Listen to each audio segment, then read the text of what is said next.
live in the lowlands. While most do not even know of the danger that lies beneath the mountain, a few will never forget what their ancestors went through 600 years ago. Ay, opo, mag-72 na ako. Babago, ito. Totoo pala kako yung sinasabi ng lola ko. Na kung bumabagyo, dasal ng dasal, at baka raw puputok ang Mount Pinatubo, ay yan daw ang pusob ng ilog daw. Ay uulang kanya ng bato, putik, sabi nung lola ko. Noon, nung maliit pa ako, kaya tinatabi kami sa sulok, magdasal. American personnel immediately vacated Clark Air Base after their monitoring station recorded volcanic activity in Mount Pinatubo. Situated about 20 kilometers east side of the volcano base, the Americans predicted part of the base will be covered by volcanic material that will be emitted during the eruption. Angeles City Mayor lashed at the Americans for triggering panic among the residents, but the Americans had the last laugh. On June 12, Mount Pinatubo erupted. The people gaped in awe as they saw the fantastic display of nature. But little was known about the disaster Mount Pinatubo's fury will bring. From June 12 till today, Mount Pinatubo continues to wreak havoc. From the Aita community in the hinterlands to the city surrounding it, Mount Pinatubo refused to show mercy. To preserve their tribes, the Aitas for years have rejected the intrusion of modern civilization.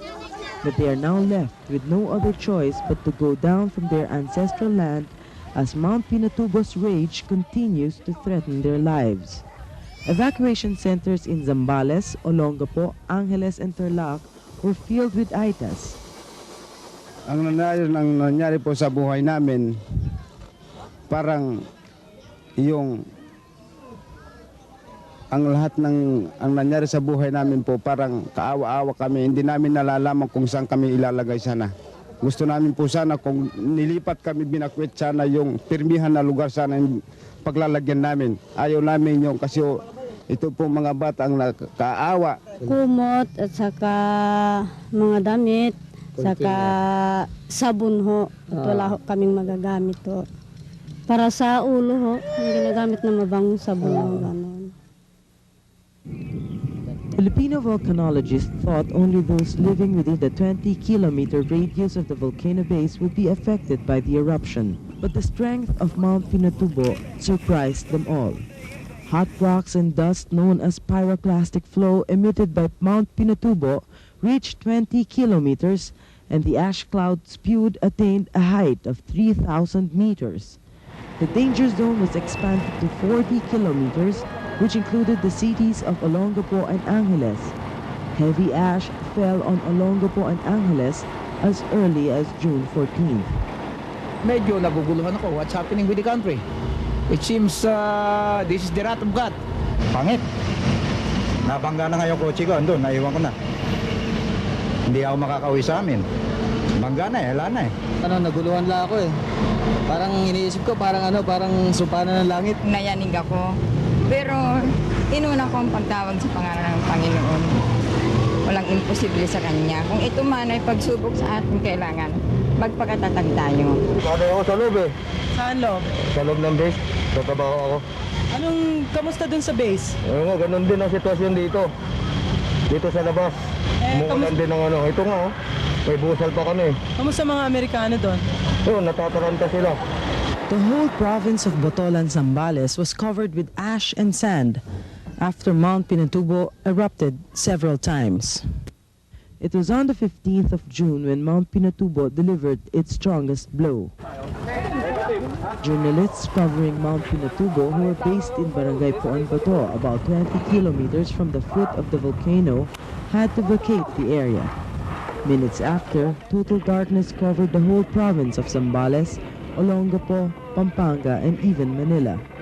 Rocks started to fall, followed by sand and rain. The residents of Zambales streamed to the municipal halls, hoping to get advice and information from their local officials. Wala tayong magagawa Nature's yan eh.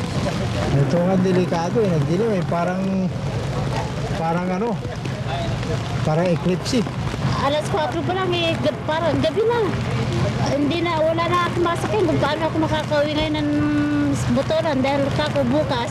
Kung gusto ng magulang ko na uwi kami, sasama sa akin, dadaling ko na sila sa La Union para maano ba yung isip ko. Dahil na hindi ako makatulog Hindi na biro ito Even before the series of earthquakes started, a mysterious group of Catholic fanatics were seen praying along the road going to Mount Pinatubo. Bakit po kayo dumayo? Saan kayo nanggaling na? Lumalabas kami sa Mandes Bukid. Manila ho? Yes. And then, meron ng Bulacan. You intend to go to Poon ba to? Why? Admission. Ano yung protect the Philippines from the earthquake? There will be a great earthquake? Yes. And the deadline is 3 days. No, June 15. Who told you that now? Mother narration. You are Catholic? Yeah. You are here to pray?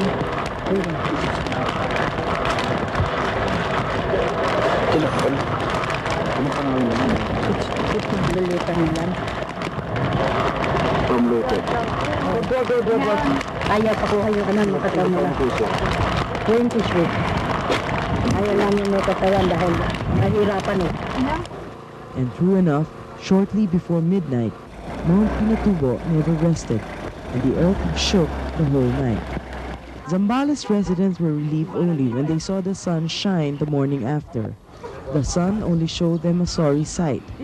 Most of the houses, roads, plants, and crops were covered with ash. 6 to 2:30, nasa bubong na ako. At kung hindi ko ariyahan itong mga buhangin na bumabagsak sa bubong, sigurado babagsak. Dahil ang sa loob ng 1 hour, ang naibababa kong buhangin, mga 12 kaban. Mula alas 8 hanggang alas 6 ng gabi, talagang gabing-gabi na. Araw yun na, yung day na naging gabi. Basta naghihintay na lang kami kung ano nang mangyari sa amin. Bahala ng Diyos. Yun na lang ang panalangin namin na bahala ng Panginoong Diyos. Minuto po, Lindol Worst hit by the heavy ashfall, which were made almost inaccessible, were the towns of San Marcelino, San Narciso, San Felipe, and Cabangan. Slippery mud, which was about a foot deep, covered the national road. Rice fields and houses were destroyed and buried, and the animals scrounged for their food. Thousands of residents, most of who already lost their houses because of the heavy ashfall, stayed by the national road, hoping to get a ride out of Zambales. Anong problema ho at pinapag-evacuate ang mga tao? Wala akong nagpapa-evacuate. Nasa sa inyo ho yan. Nasa sa inyo ho yan. Wala akong pinapapa-evacuate. Yun lang kung gusto namin malaman Kung gusto nyo man pumunta, Kaya nagpapanik ang mga tao dito. hindi ho kasi alam kung pasabog pa ang Mount Pinatubo. Pero Hindi na ho, ang monitoring ho ng Clark, ang monitoring ho ng box, malis na. May barko ho doon na Navy. Gusto nyo malagay kayo sa ibang lugar. naman po. Wala ko tayo magawa, kalikasan mo ang nagagalit. Yan mo sa bayan, gamit. Their problems were compounded by fear brought about by the constant shaking of the ground and the loud rumble of the volcano.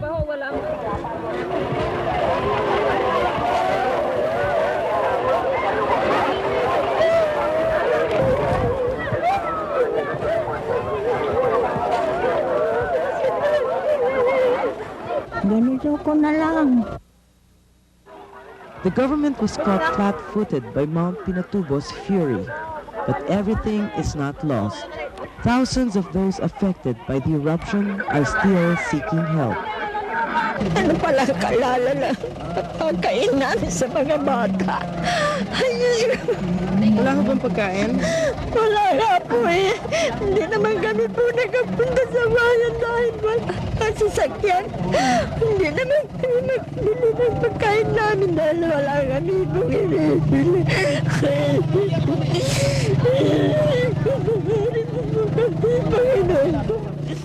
For ABS-CBN News and Public Affairs, I'm Chari Villa.